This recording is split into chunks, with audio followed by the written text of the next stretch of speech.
يا صباح الفل يا مساء الفل، ازيكم يا حبايب قلبي؟ عاملين ايه؟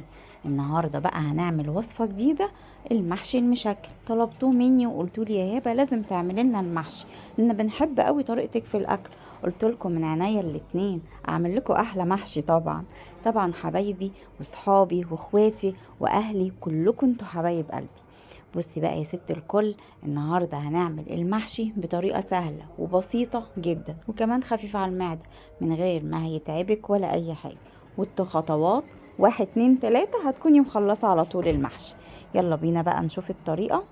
ما تنسيش لو عجبك الفيديو دوسي لايك وشير وسبسكرايب، تكتبي لي كومنت حلو قوي.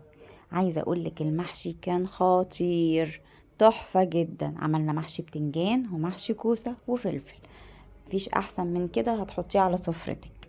لا والرز كان مفلفل وطعمه كان تحفة. يلا بقى نشوف الخطوات ايه وعملناه ازاي، ويلا بينا. يا رب يكون الفيديو يعجبكم، ان شاء الله باذن الله يعجبكم. النهارده بقى جبنا المحشي بتاعنا، الكوسه والبتنجان، قورناهم كويس قوي وغسلناهم غسله حلوه قوي كده تحت الميه.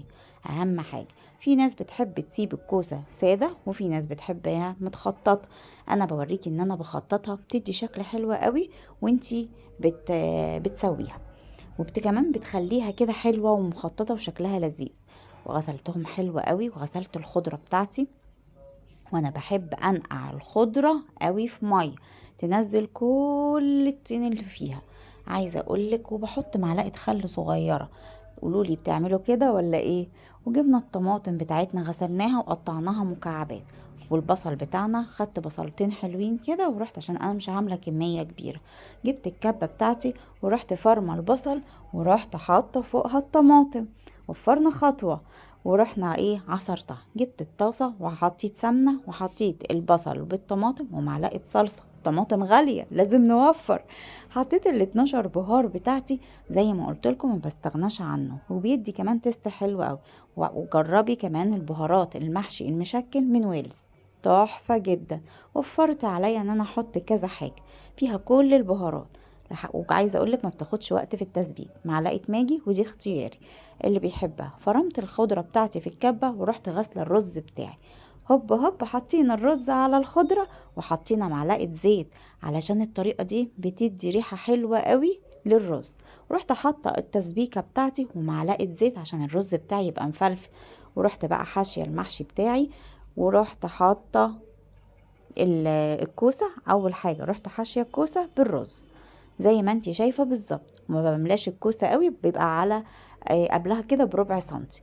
وطبعا غليت الشوربة بتاعتي ورحت نازلة بيها وغطيتها على نار عالية، واول ما تيجي تشرب المية اوطي النار. يلا بينا بقى نعمل شوية لسان عصفور. كان عندي شوية شوربة باقيين، قلت لازم استغل الموقف واروح اعمل شوية شوربة. حمرت لسان العصفور ونزلت بالشوربة وهي سخنة، واول ما تاخد غلوة اقفل عليه. شفتي الرز لسان العصفور جميل ازاي؟ بألف هنا.